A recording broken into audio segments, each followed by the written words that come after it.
Welcome to Blue Planet Stories, the podcast about people, places, and the culture that connects them. I'm Igor Korniev. And I'm Alex Essenberg. Today, we have a returning guest who is publishing a hilarious and insightful book, Misbehaving in Maine, 30 Half-Learned Lessons. Dan Williams is a humor writer with a huge online following. We wanted to bring him back to chat about his stories and the writing process. And to chat about family and how growing up shapes our lives as adults. Join us for a conversation where we learn, we laugh, and we drop a few F-bombs. We read a chapter from his new book, Lesson 11. You never forget your first F-bomb. Well, Dan Williams, welcome to Blue Planet Stories. How are you today, and where are you finding yourself nowadays? Well, it's great to be back. Great to see you both. And I am in Beaver Falls, Pennsylvania on summer break, which means I am in the deeps of heaven. And so the fireflies just started coming out. And so I'm a very happy man reading what I want. Yeah, freedom. Last time you were worried about your neighbors a little bit, you were afraid they were going to run you out of town. Seems like that all worked out. Yeah, they're gone. Worked out for the best. It's so good. Yeah, we looked out the window and there were moving trucks and everything, and they were just taking off. And so before they moved into that house, we would use their porch, and it was an empty house. We would sit there, and then my son and I would climb on the roof. And so those times might be back again. I remember a wealthy friend of mine said this. They asked him, when you become rich, what kind of house would you want to live in? He says, well, I'd live in my house. I just will pay all the neighbors to move away. Oh, heaven. Heaven, right? Well, Dan, we only talked to you a few months ago, but now you are just about to publish a new book. Congrats. Yeah. Thank you very much. Yeah, please tell us about it. The upcoming book is what? It's Misbehaving in Maine, 30 Half-Learned Lessons. And it's a book about my childhood in Maine, doing horribly irresponsible things and battling. It was a sort of a psychological warfare with my brother. Hot war, cold war, and then eventually moving into friendship. And just getting in all sorts of trouble along the way. And it should be coming out, I think, July 1st, around then. So the book was absolutely hilarious. Did you set out to write a humor book? Yes, definitely. And it's sort of in the name of my grandfather and father, who are very funny men. I just wanted these stories to be funny. So that was my priority number one. Like, let's make it funny. Yep. So what's the process of preparing for publishing? Did you have to fight any editors, beg family for forgiveness? It's funny, as people read the stories, they kept asking, does Joe, my brother, does he know? Does he know? And it started to scare me. I'm like, is it that bad? Because he's my friend. And so a month or so ago, I talked to him and I said, look, just, heads up. This is what the book is about, kind of our struggles and eventual friendship. And I, even when depicting him as a villain, it was always sort of warmly done in my mind. And I think my mother fears civil war, but I think when Joe reads it, he'll understand that, yeah, there's a twinkle there and love, even while I hated him with all my heart. I think anybody with a brother or a sister of roughly the same age can understand those emotions. And I'm quite sure that if you were to write the story, it may not come out differently. What do you I think it would make me furious to see those stories from his perspective. Like, no, you don't understand. I'm the hero / victim here, Joe. Dude, tell the truth. So he did not read the stories yet. No, it's kind of fun that he gets to see it all fresh. So, and also, I have no idea what he's going to think of it. So I had the publisher was like, I hope your brother doesn't sue me. And I'm like, no, he's got a good sense of humor. Like, he's going to get it. No one's getting sued. What are your trepidations, emotions around that? How do you want him to read that book? with you around, or completely when you are away in Europe somewhere? I'd like to be in the next room so I could hear if he's laughing. And I'd like to be close by so I can talk to him about it. It would really be cool to talk to him chapter by chapter. But since he's in Maine and I'm in Pennsylvania, it's going to be, he'll read it in one fell swoop and then I'll show up at Christmas or whatever and be like, are we still brothers? And, yeah, but I am curious to see what he thinks of it. So you also teach college students by day. Are you worried about handing them ammunition they can use against you? Hey, that's how I ended up the way I am. Any worries?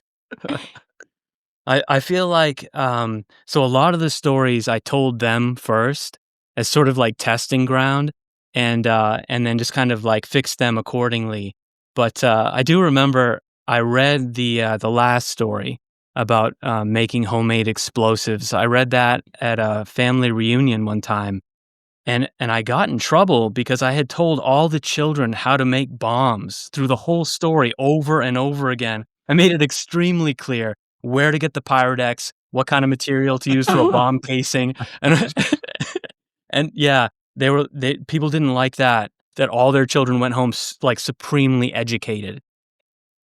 Teaching the next generation. The book is structured as hilarious and instructive life lessons that you survived. Mhm. I know that you intended the book to be a humor book, but did you plan for the book when you started, and did it come out or emerge that way as those instructive lessons? I wanted to have a book, and then I was just looking at material and found that a lot of the stories were about childhood.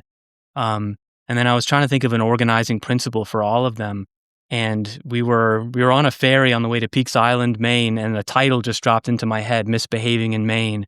And then since all of it is me doing really stupid things, I was like, oh, wait a second, these are lessons. Let's have them all be lessons.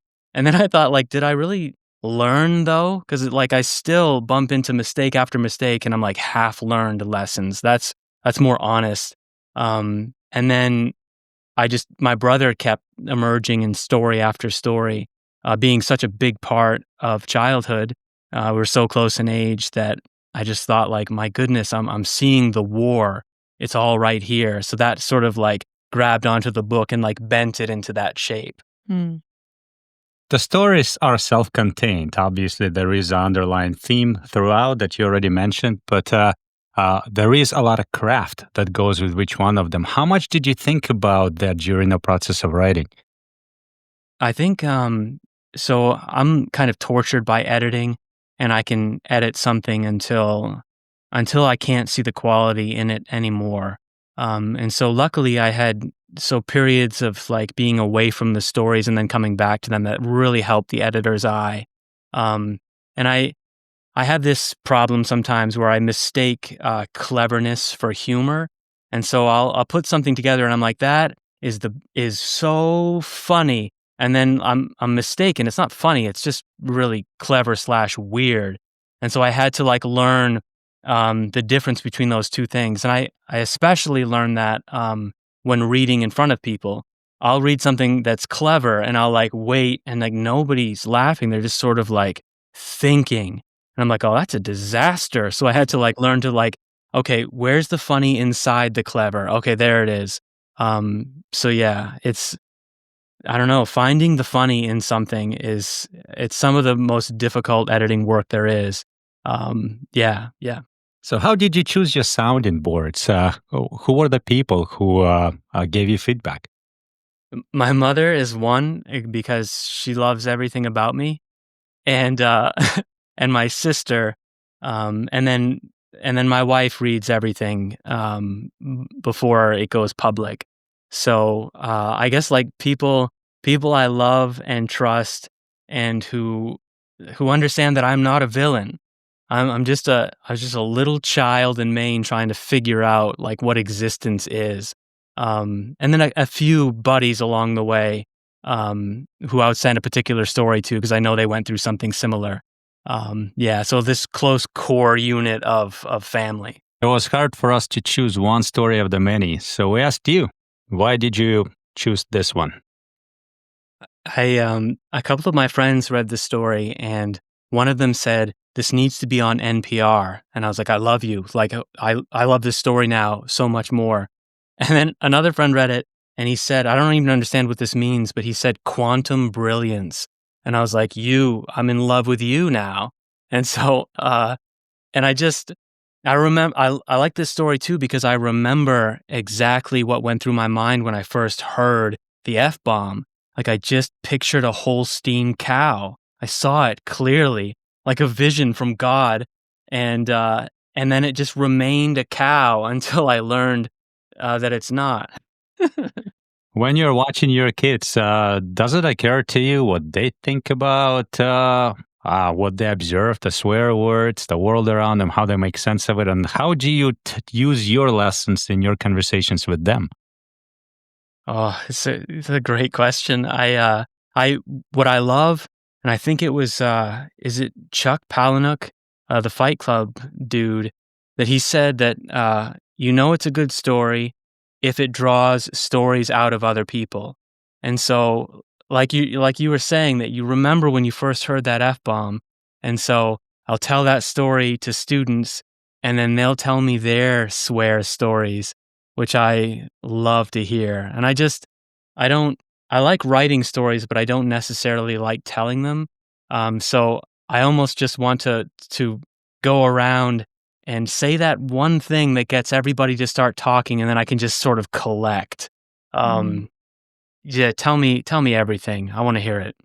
I'm surprised you said you don't like telling them. In the past, you told us you would like a lecture tour to travel around and talk about your writing. What is the difference and what would it look like?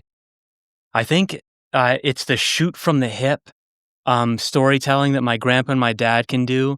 And whenever I'm in the middle of telling a story that way, I always like they start to like wander into my head, and I start feeling like, but they would do it better.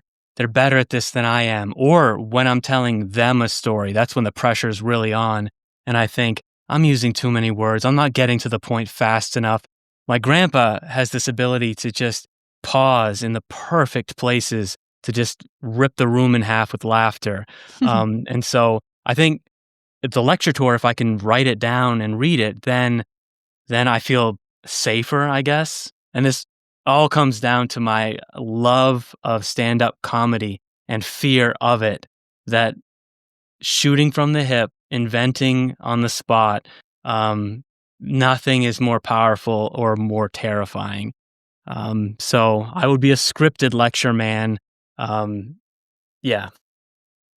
A lot of your stories involve you and your brother, and I can absolutely understand that sibling dynamic, especially when you're close in age. You have this like built in rival and adversary, but also a built in best friend. Can you tell us about your relationship with your brother, maybe versus kids and now?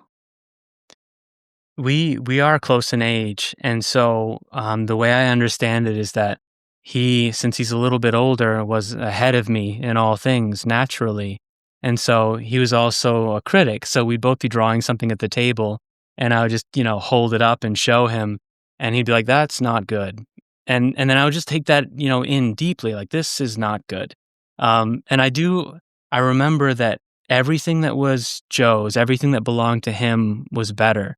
We could get the same Tyrannosaurus Rex, and his was blue and mine was red, and I'm like, "Blue is just the best for a T-Rex, they ought to be blue." And and it's funny, like, I somehow, like, I have his blue Tyrannosaurus Rex, it's mine now, I got it, and it's in my office at school, just sitting there with other dinosaurs. It's this sort of, like, I don't know, this totem of victory, I don't know what it is, but Yeah. what Joe had was better. What I did wasn't good enough. And so the times when we did get along, like I've never loved anyone more than that. And the times when we fought, I've never hated anyone more than that. So violence in either direction. Yeah. Hmm. You already mentioned that he did not read the book, nor has your family. Now imagine you are on your lecture tour and you are out there in a bookstore for the first time and your entire family is in the front row to surprise you. What happens? I so one of the quotes on the book, and this is It's almost the thing that I'm most excited about. It's a quote of my father's. And as we were putting the book together, the publisher was finding ways to sort of like get rid of the quote. And I was like, no, no, it has to be in there. And my father's quote is, "I've got no patience for stupid." And I love that so much. So I would like read that when I like look at my dad because he knows when he said it and why he said it.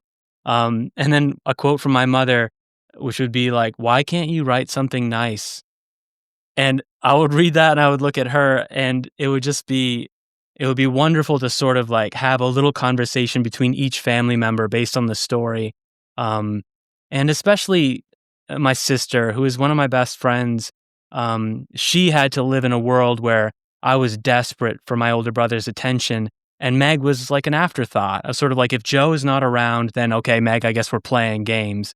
Um, but we played wonderful games. We would play this sort of Little House on the Prairie game where she and I were two children with broken legs in the wintertime, and we would drag ourselves in circles around the house, like howling in agony. And I love that game. We never reached home. We just were always suffering. It was so fun. Violence is a theme, when we are looking at your stories and when we are looking at your drawings. There is a lot of violence and fear and screaming, in a sense. You have to elaborate on that. I've blamed Maine for that because I feel like a state that is trying to kill you with winter most of the year works violence and darkness into a person. And if you're a person who loves humor, then violence and darkness is going to go to the humor areas of your brain and just emerge that way. So they're like two stories and I tell them and I think they're so funny. But if you don't get it, you don't get it. Like one time my grandfather looked out the window and one of his sheep, it was just like behaving strangely. It looked like it was coughing, but it wasn't making a sound. So he ran out there and turns out the sheep was choking on an apple. So he like grabbed the sheep, he picked it up and he started doing the Heimlich maneuver on it. And so he was like squeezing the sheep in this like violent hug thing. And the apple shot out of the sheep. It was like an apple bazooka. And he set the sheep down. He's like, "There you go, buddy." And it like fell over dead. He killed it, trying to save it. And that it like destroys me. It's so ironic and so, I don't know, tender. Yes. Oh, that's funny. So this book is a nonfiction account of your childhood. It's Yes. absolutely hilarious. Do you think the same exact stories would be as funny if the reader thought they were fiction ahead of time? How do you think they'd perceive them? I feel like some of the shock value pop comes from just people saying, "Did this really happen? This is real." And you say, "Yes, it did. It is real." And then that just adds that little spice. Like, I can't believe you said that. I can't believe you did that. The one story where my relative showed up, I'd never met him before, and I spit in his face, just right in his face. I don't know why I did it. It was a moment of madness, and I can't account for that instance. And so like even me now, I'm like, is that real? I'm like, yes, it is.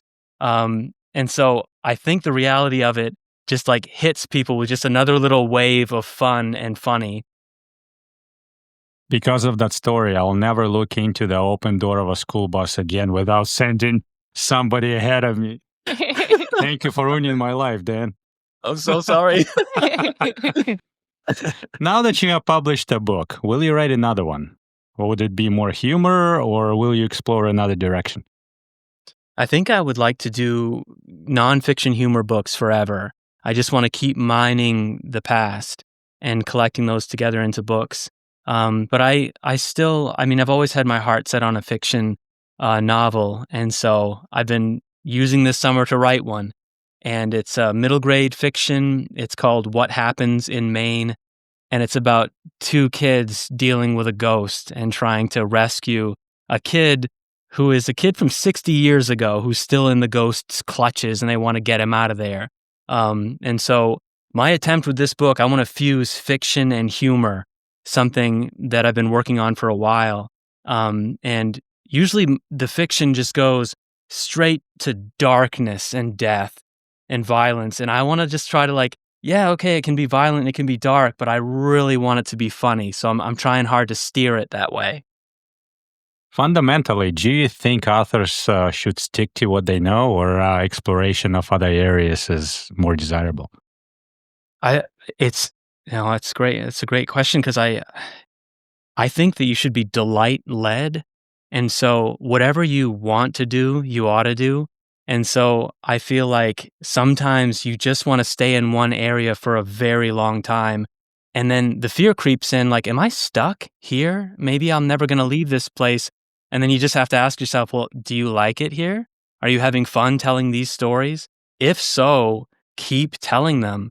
And so I think veering away from the nonfiction into the fiction and humor, I want to be there with all of my heart. And so I think it's a matter of working hard to free myself up to be able to use my voice in that way. But it definitely is a delight led thing. I know in my heart I want this. You've illustrated all of your chapters. I love the illustrations. I think they're brilliant, and in a way, they're unmistakably Dan Williams. How did you arrive at this style, and how would you kind of describe it? I think I love Gary Larson and The Far Side. I think that those comics are the best. So good, in fact, that it makes everything else look so bad to me. Newspaper comics.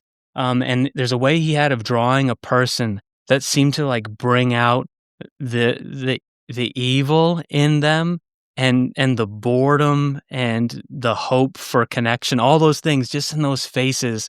And so he's a guide. And then also Edward Gorey with his strange skeletal black and white folk. I really love him. But it's weird. I think that a lot of times it comes down to I can't draw a human face. I can't draw hands. So I draw them the way I want to. And the hands always look like boneless gloves filled with liquid. But you can recognize it as a hand, and that's like good enough for me. And I actually like it better. And so people have bought me like those little drawing mannequins that you can use to help you draw the human form. And I always just like pose them as action figures and then forget about them and go back to drawing like blobby people that make me smile. And I feel like I'll draw the same blobby guy like 1,000 times in a row, and then maybe his nose like bumps out a little bit, and I'm like, that's the evolution of the blobby guy. Now he has more of a nose, and then I'll just stick with that.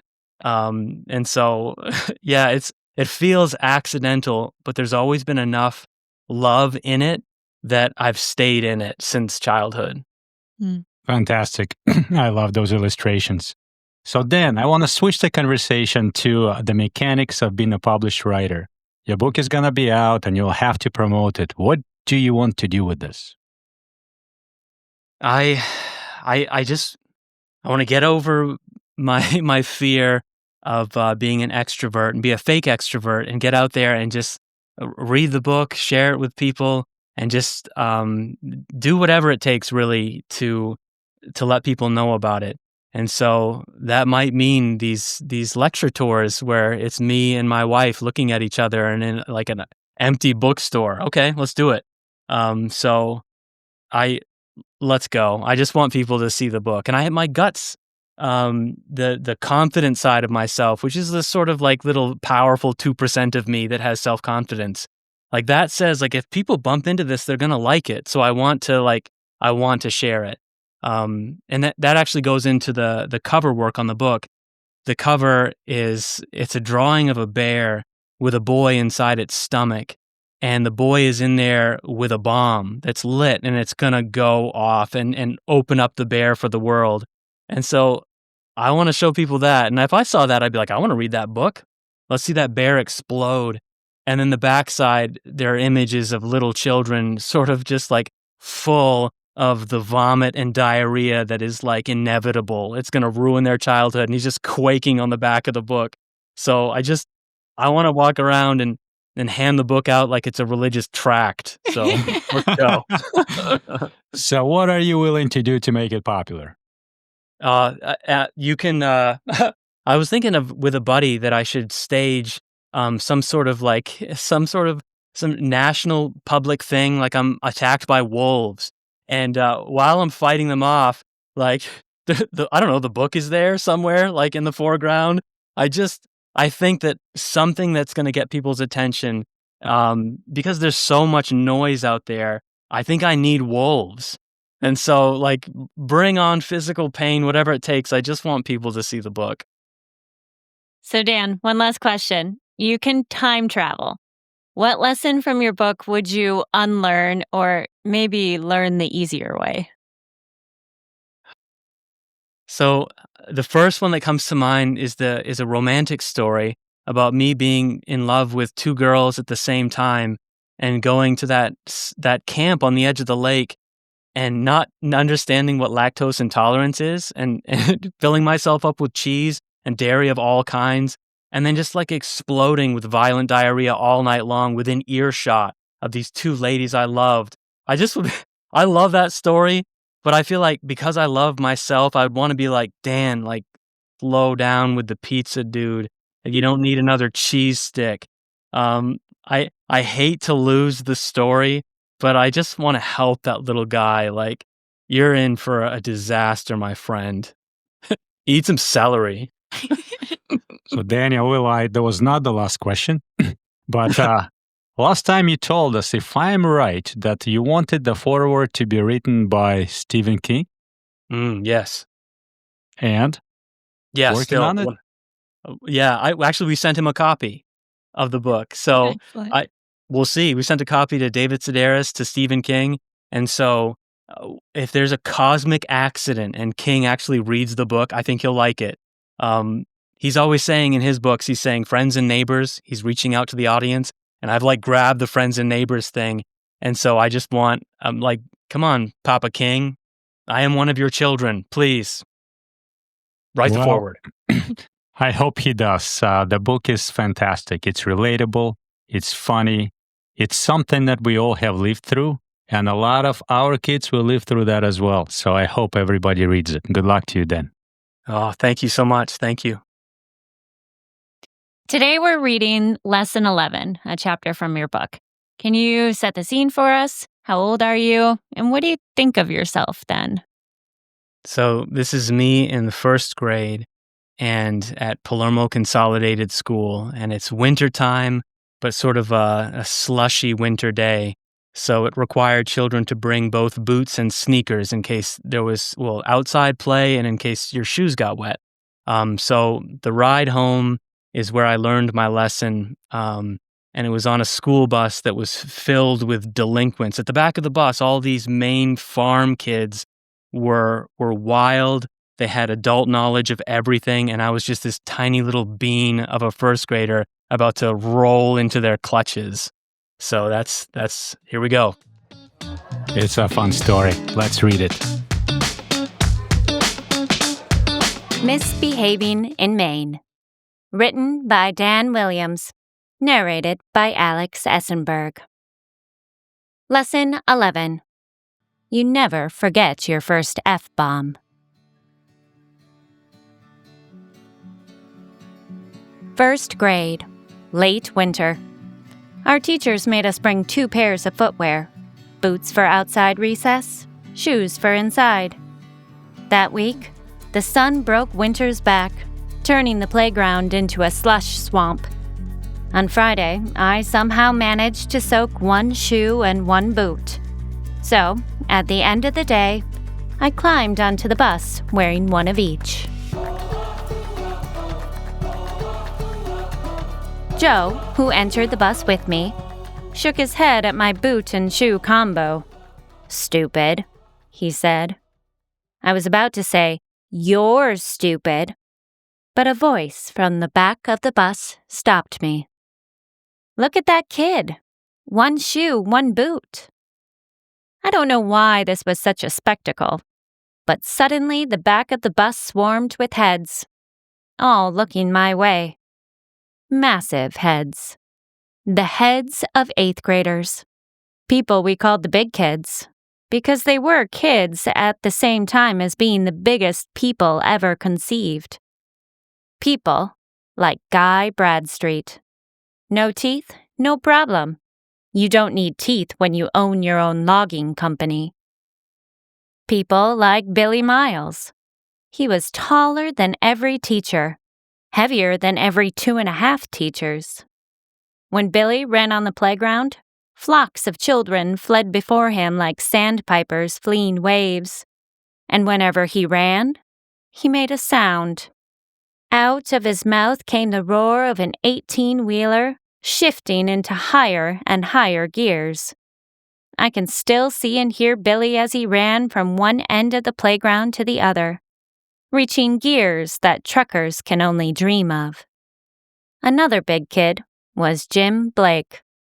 Head the size of an executioner's chopping block. Pale blonde hair, nearly white, and forever buzzed. The inhuman blue eyes of a Siberian husky. Eyes that could cut through a 1/4 mile of woods to locate the kill zone of a running buck. A nose that could follow that buck's blood trail in the dark. And, at long last, the most significant big kid of all, Amy Skates. She had long, curly black hair and light brown eyes, the biggest, brightest eyes in all of Maine. A girl so beautiful while smoking cigarettes that I wrapped little sticks in paper and mime-smoked myself blind every weekend. Amy Skates was the one who'd noticed my boot and shoe boldness and said, "Look at that kid. 1 shoe, 1 boot." Then she said something else, and she said it right to me. "Come back here." She motioned with her hand, made a serenade of the word "sit," then patted the vinyl seat beside her. Mountains avalanched. Lakes froze, then thawed. 900 penguins made love. I had been chosen. I ditched Joe, knowing he would have done the same for me, and headed to the back of the bus. Territory of the big kids. A place as far from authority as you can get on a bus. A dim zone of risk and possibility. Rumor had it that in those seats, the big kids smoked, drank, tattooed each other with pen ink and tacks, did drugs, built bombs, blasphemed and ran sexual experiments worthy of honorary doctorates in sex ed. And I was invited to join them. So I did. So I sat. Yeah, I sat beside the one. She was wearing a French sweater, black and white stripes, jeans so tight they looked like a stone sculpture of jeans, tan work boots, the only footwear heavy enough to anchor her beauty to the mortal world. Bracelets all the way up. They rattled against each other when she moved. A kindness, for if her loveliness revealed itself to you without warning, you would die. But take heart, you would die so happy and stay so happy, the devil would think God sent a saint to ruin hell. Amy was smiling at me. I've never seen so many teeth again. The perfect, polished, tenderly weeded gravestones of the hottest angels. Her smile, her eyes, and all the rest raised the romantic bar in my heart to the cruel heights of high-altitude pulmonary edema, headache, nausea, vomiting, fatigue, insomnia, and no regrets. Amy pointed at my boot and shoe. Why so cool? Coolly, I shrugged. I don't know. Well, it's cool, she said. To sit beside Amy was wonderful, but to be called cool in addition was divine, an anointing by the high priestess of cool herself. I looked for Joe so I could watch envy kill him, but he was blocked by the seats. So I planned my future. Tomorrow, I would wear 1 shoe and 1 slipper. The next day, 1 boot and 1 sandal. The next, a rollerblade and a bare foot. On my wedding day, I'd stand at the front of the church while Amy marched toward me with all her heart, her shining eyes flickering back and forth gratefully between my scuba flipper and astronaut boot. For a sweet instant, it seemed Amy and I were alone on that bus, alone in all the world, dual captains of the marriage of true minds, wedding bus. A bus bound for parts of the world where the sun never set on my will to gaze at true beauty. The countries of the heart. In other words, where nothing more than a first-grade education is necessary, making Amy's education excessive, like her loveliness. Our status as Earth's only people, our Adam and Eving, was interrupted, however, by Amy's friends, her tribe, the big kids. They made their presence known. People like Paula Bix, a red-haired, green-eyed farm girl with a shotgun blast of freckles on her face and a slug of tobacco in her lip. People like Debbie Harlow, a skeletal, raven-haired girl with no eyebrows and the ability to roll her eyes into her head and pretend to die. And Tommy Turner, a necklace boy man with an open wound for a mouth, a creepily high-pitched laugh, and a chin so pronounced it looked like the dead head of the twin he consumed in utero, trying to push through. All these faces rose above the seats like werewolf moons to gaze upon Amy's child groom. Toothless Guy Bradstreet was there too, of course, and Billy Miles, our singer of truck song. I heard him making the mighty soprano roar of the great truck's compression release engine brakes, the Jake brake scream, and his giant head joined the others. Jim Blake appeared too, his dog eyes sifting through me, down to my fear, confirming what his nose already knew. I remember Jim's face better than the others.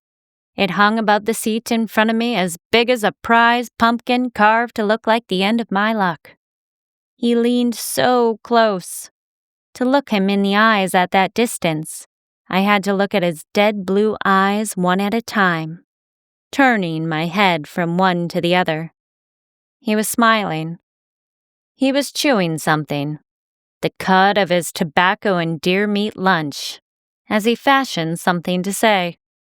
In the meantime, he stared at me. "Okay, Jem," said Amy, rolling her eyes. "You can leave him alone now."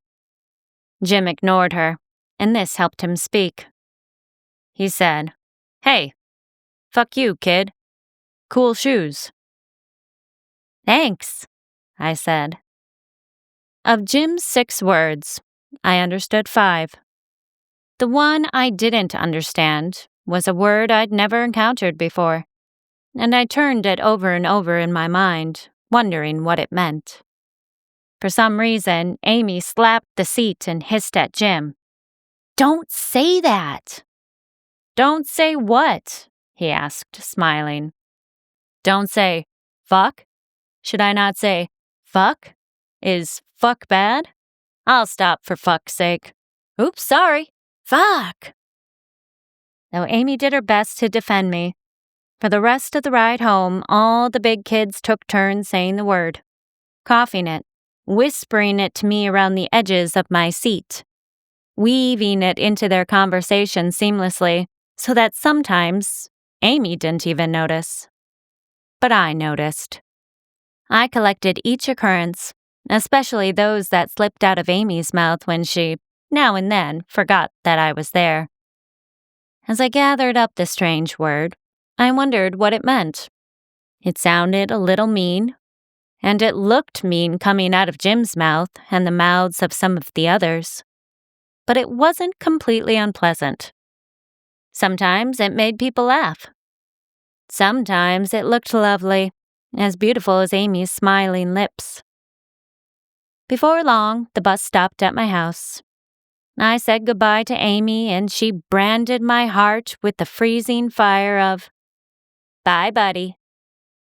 "Bye," I said again. Her friend said, "Bye, little fuck," and a great variety of similar things, giving me a huge fuck bouquet to carry home. As soon as Joe and I were off the bus and it was driving away, shifting up through the gears almost as loudly as Billy Miles, who always harmonized with the bus, Joe asked, "Why'd they want you back there?" "I don't know." "Tell me everything." And I did. Almost everything. I needed time alone with my new word before I revealed it to Joe. That weekend, I listened for it everywhere. The Jim and the Billy word. The Amy word. I listened at home. No luck. I listened at church. I imagined the pastor's mouth twisting with that exciting, sour sound and then releasing it throughout the sermon. "Blessed are the meek, for they shall inherit the fucking earth." But no one was saying it. I thought back to the bus ride and tried to come up with fuck's definition. I remembered the big kids used the word during friendly sounding talk, but it sounded best, most at home, when used as an anger word, which was how they used it most. I decided fuck was hot sauce for a sentence. It added kick. It was a word that shouted, even when you said it softly. And apparently, it was a word parents and pastors didn't like using. So, it was a bad word, very possibly. An excellent and impressive word, most definitely. But still, I didn't know what it meant. All I could come up with was the image that started popping into my head whenever I thought of the word or whispered it. I pictured a cow. I don't know why.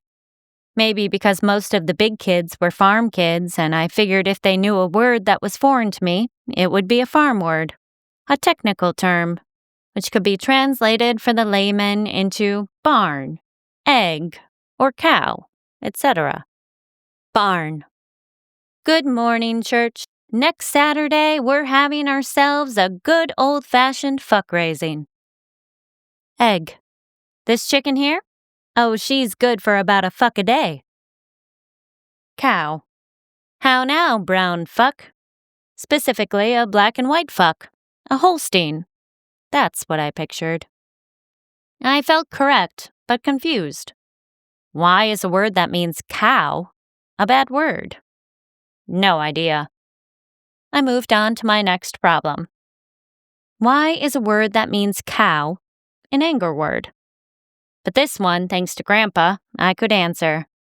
Whenever he got mad, usually while working on something, anything, in the barn, he would say, "Stinkin' rotten pig," or simply, "Pig," or "Swine."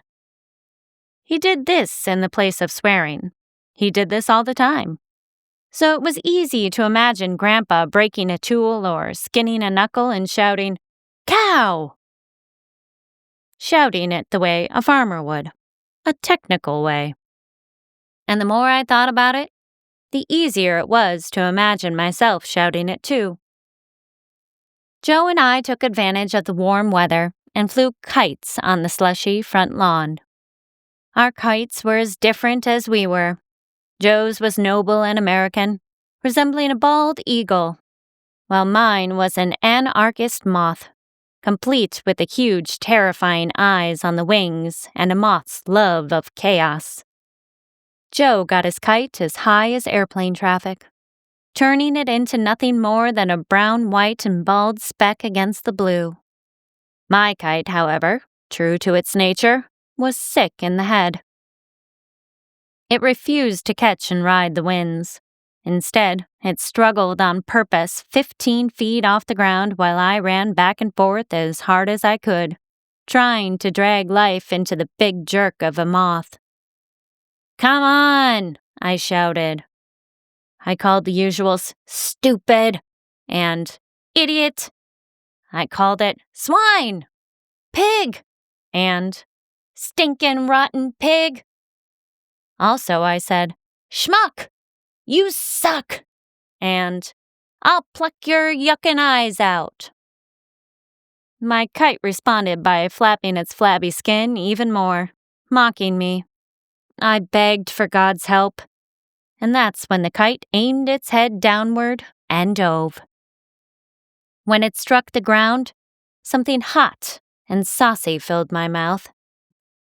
My bottom lip sucked in, pulling into lethal position like the hammer of a gun. My top teeth met my lip and bit down, a formation made perfectly for a certain sound, made for only 2 letters of the alphabet, V and F, a potent formation, like when a thumb and a middle finger come together for a snap, or when a speeding neutron touches the nucleus of an atom, or when a wayward kite strikes the ground with an almighty, earth-shattering "Fuck!" I said it. I shouted it. Screamed it. And Joe let go of his kite. Off it flew, high and higher, farther and farther away, turning from a speck to a mite, to a mote, to a molecule heading for heaven, carrying a message. Dear God, you'll never guess what Dan just said. After Joe's kite disappeared, he stared at me, his face deathly pale and so happy. His mouth resembled a capital O, but a grin tugged at the edges, eager to sharpen his mouth for its fun and rewarding mission. Your mission, mouth, is this: tell Mom. If you die on the way and have only enough life in you to say one thing, you will not say I love you. You will not say bury me with my possessions. You will tell her what Dan just said. He ran for the house. In 2 shakes of a fuck's tail, I stood before Mom. Joe had delivered all the information. The screamed profanity and the resulting loss of his kite, which meant I should buy him a new one, or give him mine and buy him a new one. Mom sat in a rocking chair, rocking slowly. I knew from Joe's bloodless face and from Mom's cold eyes that my farm language, for some reason, wasn't hot sauce. It was poison. But why was it poison? I still had no idea. Maybe context played a part? For example, I knew you could scream, "Damn!" when driving by a dam, and everyone in the car would laugh and love you. But you couldn't say, "Damn good sermon, boss," to the pastor. Every time you did, there wasn't laughter and love waiting on the other side. Just punishment. So maybe you could only use the term fuck when you were a farmer, like the farm kids, or when you were on a farm or near one. Dan: Hey, Mom, while we're driving by this farm pasture, check it out. What are those 2 fucks doing? Mom: Which fucks? Dan: Those! The fuck trying to climb into the back of the other fuck. Mom: I'll tell you when you're older. Whatever the reason, the word was bad, and I was in trouble. But whose fault was it? Not mine.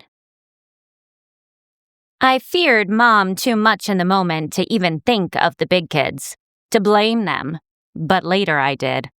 Later, I pictured myself in the back of the bus where I stared down each kid, from the biggest to the even bigger, and gave them back their mean, mysterious word, right to their faces. And I thought of Amy. Yes, she tried to protect me, but how hard had she tried? After all, she'd said the word too, a lot. And why hadn't she at least explained to me that I had to be very careful when and where I used the word? Amy, my love, I thought, why? So, said Mom, where did you hear it? I heard you rode at the back of the bus. Did you hear it there? I nodded, tears forming in my eyes. Do you know what it means? I nodded again, tears dripping from my eyes. Mom stopped rocking. What does it mean? I explained. I broke down and told her everything, from the beginning. I started with the irregular weather, these stupid warm days. It was the weather's fault the playground was mostly slush. The same slush that soaked my sneaker and boot. Also, it should be noted, I didn't call home, crying for a solution, did I? I solved the problem myself, hoping certain people would be proud of me. It was either cry for home, forcing you to come get me, or go with my boot and shoe move. And how was I supposed to know my ingenuity would earn me an invitation to the back of the bus and an audience with Amy, who might be my girlfriend at this point since no one can say for sure, but the odds look good. Granted, she's a little rough around the edges, but she's also the Princess of Maine and perfect. What with her hair, teeth, and jeans, and her come-hither hand patting the vinyl, a gesture that could launch 1,000 good boys into crime. I understand, said Mom. But what does the word mean? Joe's breathing changed.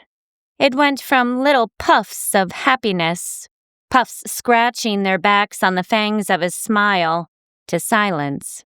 His breath held for the drama of my definition. Mom, I said. I sighed. It just means cow. What? She said. Cow. It means a black and white cow. That's all. I don't understand why that's so bad. No one does.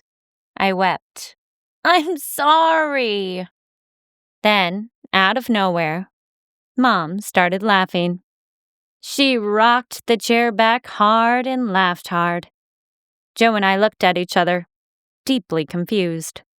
Our eyes communicated at a new level. Our eyes said, "What the hell?"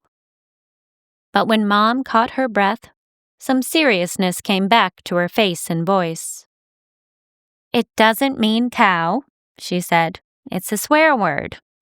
Then she gave me a nice hug. Now go out and fly your kite. And don't sit at the back of the bus anymore, okay? For a moment, I didn't move. Neither did Joe. We were still waiting for my punishment, and Joe said, What about my kite? He made me lose it.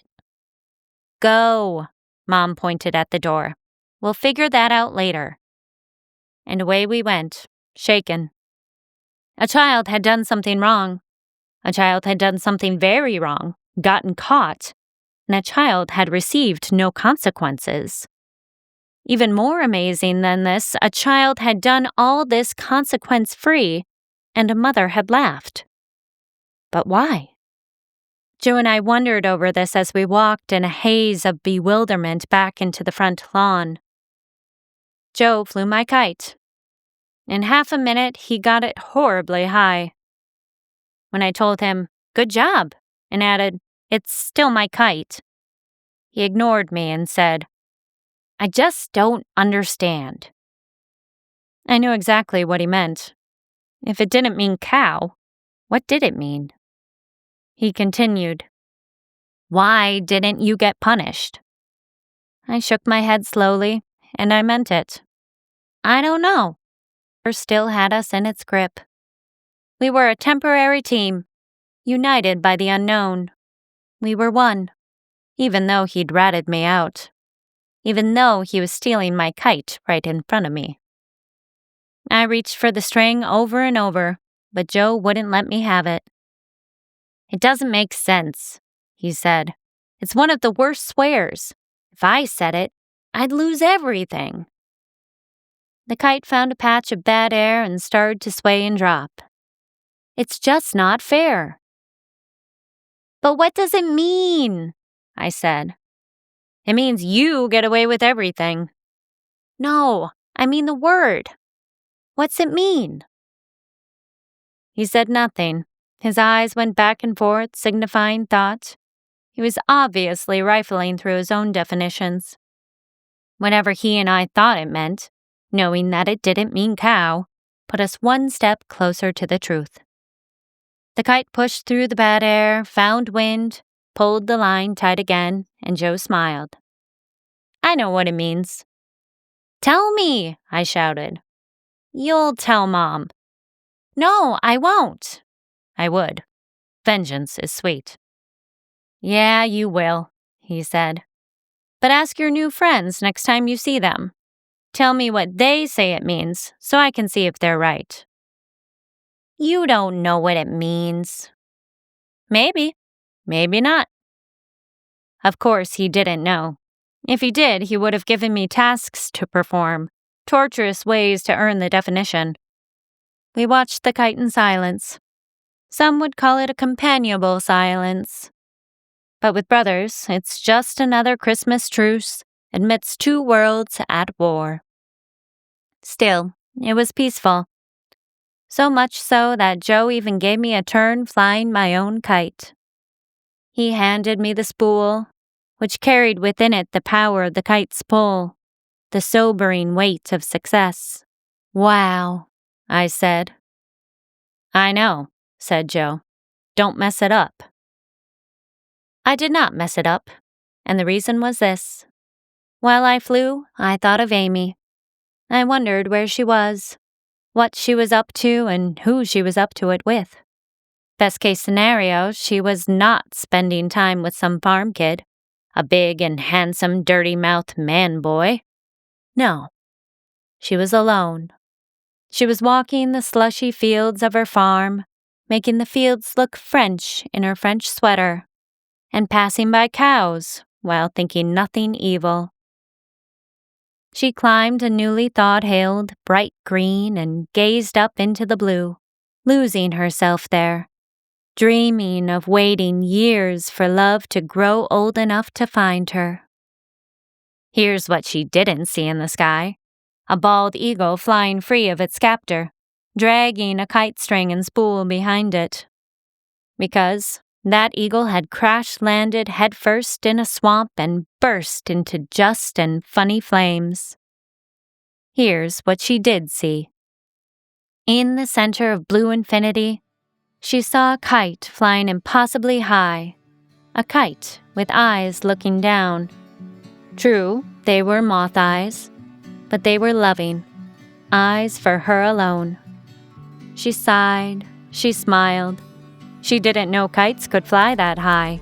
It was a little shocking. Holy fuck, she said.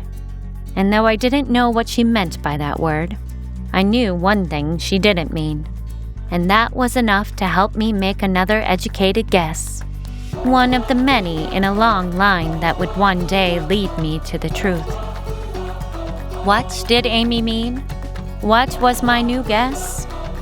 Amy meant something complicated, dangerous and grown up. Something you can occasionally find at the back of a bus, or on a warm winter's day, making it feel like spring. She meant something that shouted, even when you said it softly. A bad thing, but in a good way. Something excellent and impressive, and sometimes even hilarious. Something just for me.